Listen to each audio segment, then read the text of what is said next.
안녕하세요. 비빌로올릭입니다. 영국 파이낸셜 타임스 주말판에 런던 히드로 공항에서 뉴욕 JFK 공항까지 2시간 이내 라는 흥미로운 기사가 있어서 읽어봤습니다. 여러분, 콩코드 비행기 아시죠? 전 어릴 적 보드게임 부루마블에 나와서 알게 되었는데요. 영국과 프랑스가 공동 개발한 초음속 비행기로 1969년 첫 비행을 했고, 당시 7시간 30분이었던 런던 뉴욕 간의 비행 시간을 3시간 30분으로 줄여준 꿈의 비행기였죠.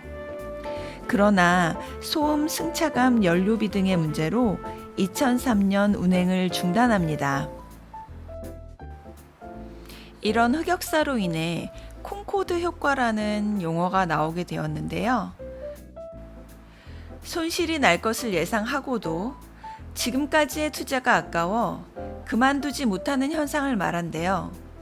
쉽게 말하면 손절을 못하는 거죠. 당시 투자자들은 콩코드의 문제점을 알고 있었지만 오랜 기간 동안 투자해온 비용이 아까워 계속 투자를 했고 결국 큰 손해를 입었다고 합니다. 그래서 매몰 비용은 잊어야 한다는 교훈을 주는 사례라고 해요. 이렇게 역사의 뒤안길로 사라진 줄 알았던 초음속 비행기가 다시 비행을 시작하려고 합니다. 대표적으로 스파이크 에어로스페이스라는 비행기 회사가 있는데요. 이 회사의 CEO 카코리아 씨는 초음속 비행이 꼭 필요하다고 확신합니다. 수십억 달러짜리 자산을 사거나 고위급 임원을 채용해야 한다면 직접 실물이나 사람을 보고 만나서 결정을 해야 한다는 거예요. 아무리 랜선으로 원격 회의가 가능해도 사람이 직접 만나서 해야 할 일들이 있다는 거죠. 카코리아는 직접 얼굴을 보고 하는 페이스 투 페이스 미팅과 개인용 비행기를 이용한 여행의 수요가 증가할 것이라고 주장합니다. 비용이 10억 정도 든다고 하는데요.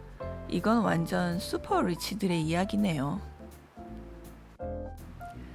초음속 비행에 대한 회의적인 시선도 있기는 해요. 비용, 문화, 그리고 환경 훼손의 문제가 있기 때문이죠. 그럼에도 불구하고 카코리아 씨는 새로운 슈퍼 비행기에 투자한 많은 사람들 중에 한 명이라고 합니다.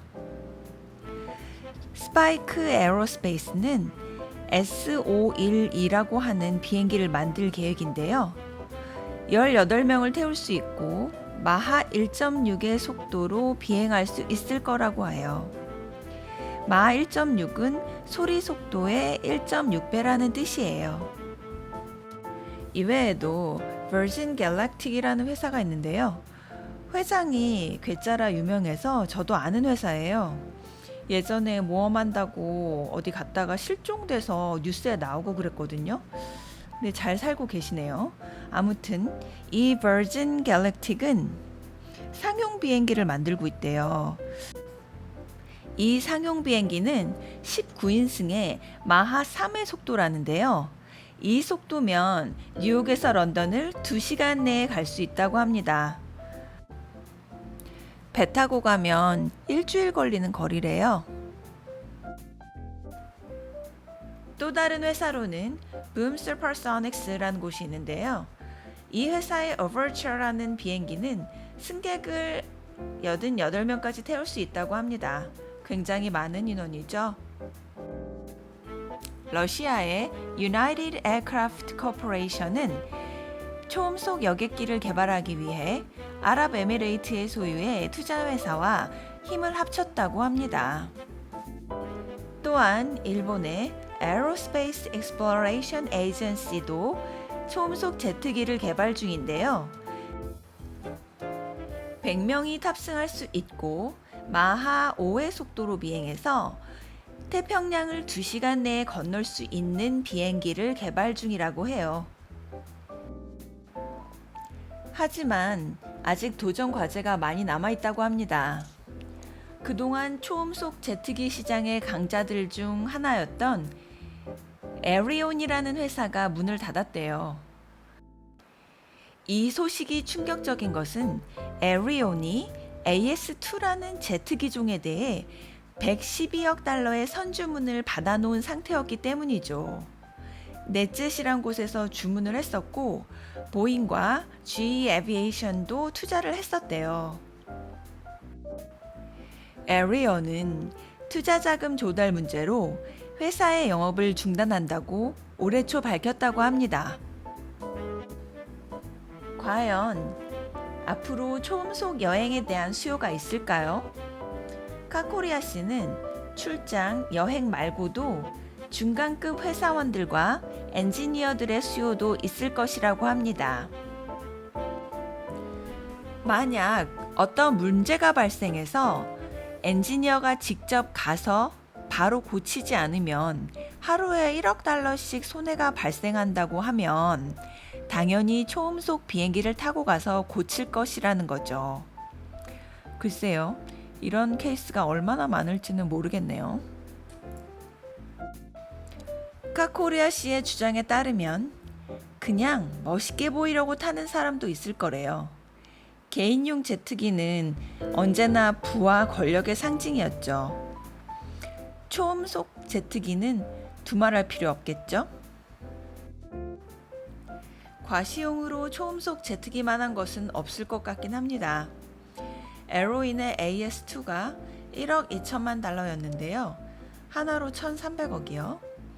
스파이크의 S512도 그 정도 갈 거래요. 되게 상상하기 힘든 숫자네요.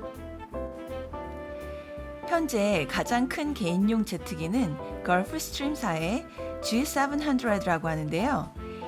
7,800만 달러로 한화로 892억 원이라고 합니다. 500억이 더 있어야 초음속 제트기를 사는 거네요. 게다가 초음속 제트기의 유지 비용은 걸프스트림의 비행기보다 2배가 될 거래요. 걸프스트림의 비행기의 연간 유지 비용은 100에서 300만 달러 정도 된다고 합니다. 한화로 1년에 11억에서 34억이 드는 거예요. 이 비용은 연료비 제외라고 하니 연료비까지 생각하면 도대체 얼마가 드는 거예요? 그런데 가장 큰 문제는 비용이 아니라 물리학적 문제래요. 추억의 콩코드 여객기는 바다 위만 비행했었대요. 비행기가 음속을 돌파할 때 나는 소음이 너무 커서 미국의 경우 육지 위의 초음속 비행은 금지된다고 합니다. 미국의 락히드 마틴사는 나사와 함께 협업 중인데요. 이 소음 문제에 대한 해결책을 찾을 것이라고 합니다. X-59이라는 시연용 모델이 2022년에 나올 거래요. 락히드 마틴사에 따르면 적절한 상업용 초음속 소음 기준을 마련해서 육지 위의 초음속 비행을 금지하는 규제에 대한 해결책을 찾을 거라고 합니다. 이 X-59은 붕 하는 소리가 아닌 약간 부드러운 쿵 하는 소리를 내도록 만들 거래요. 이 쿵 소리는 옆집에서 문 닫는 소리보다 작을 거라고 하네요.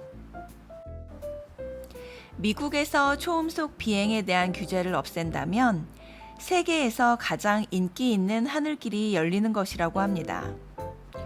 뉴욕에서 LA까지 비행 시간을 1시간 줄일 수 있대요.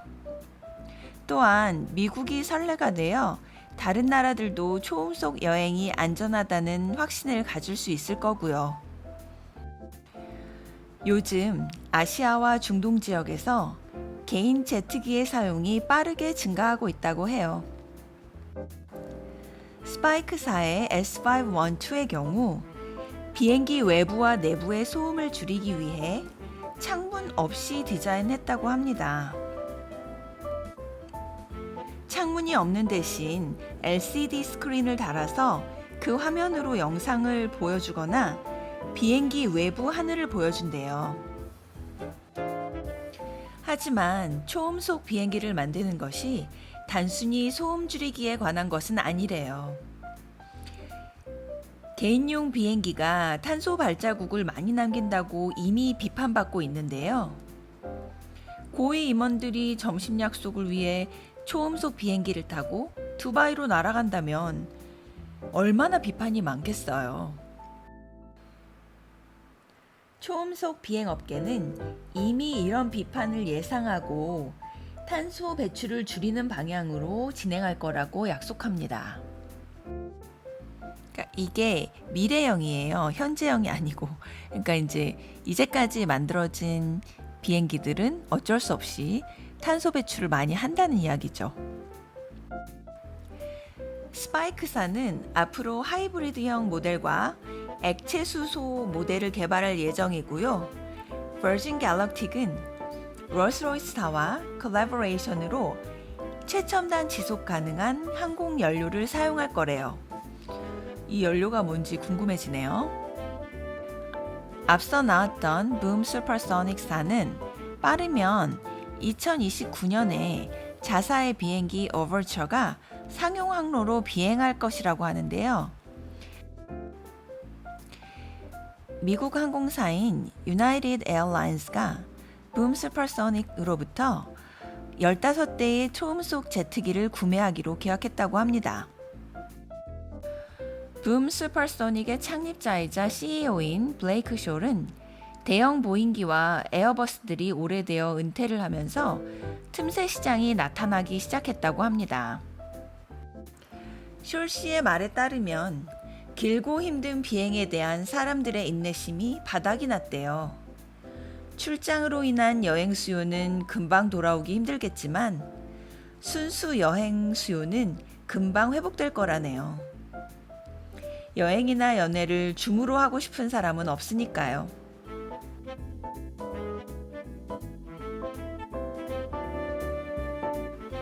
초음속 제트기 빨리 날기 위해 코도 참 뾰족하네요.